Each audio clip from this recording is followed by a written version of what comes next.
며느리가 시어머니의 뺨을 때렸다.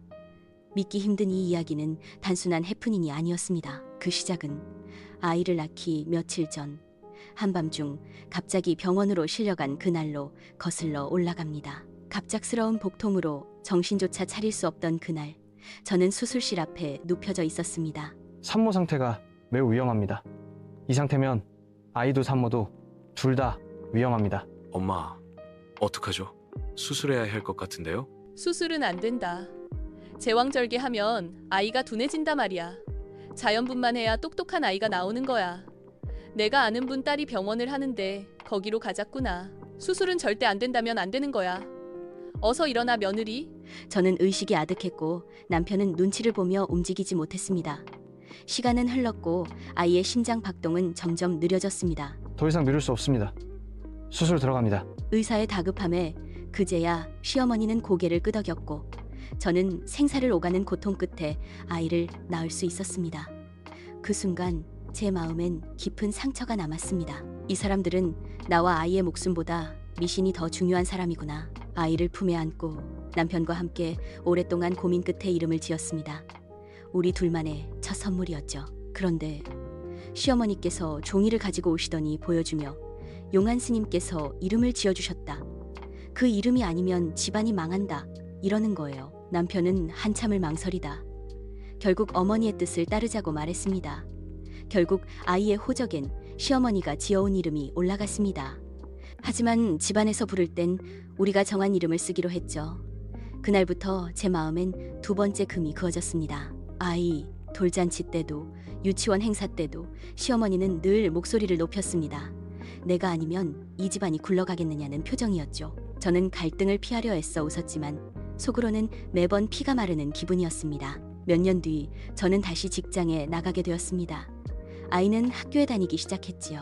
마음이 내키진 않았지만 어쩔 수 없이 시어머니께 아이를 맡겼습니다. 시골에 계신 친정엄마는 도와주지 못해 미안하다며 정성껏 반찬을 해서 보내주셨습니다.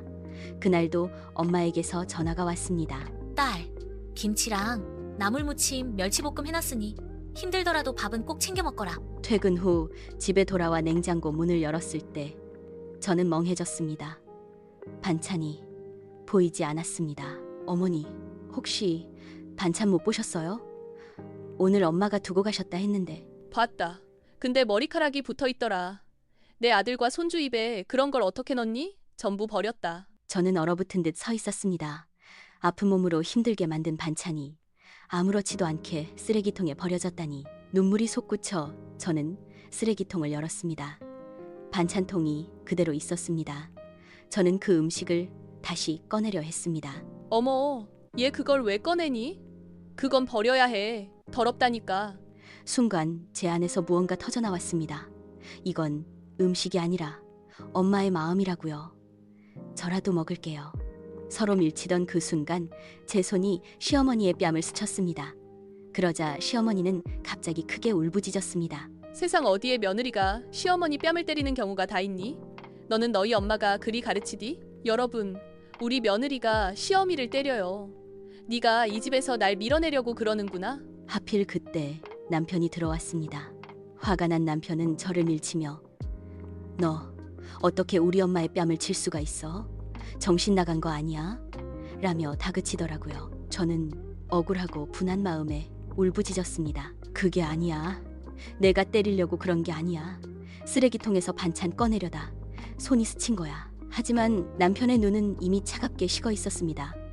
그는 제 말을 들으려 하지 않았습니다. 그날 밤 저는 아들을 데리고 집을 나왔습니다. 가족이라는 이유로 나를 무시하고 짓밟는 시간들 더는 참지 않기로 했습니다. 저는 결심했습니다.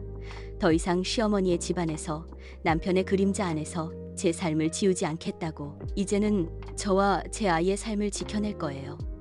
아이와 저를 위해서 제 이야기에 공감이 된다면 마음으로 함께 해주세요.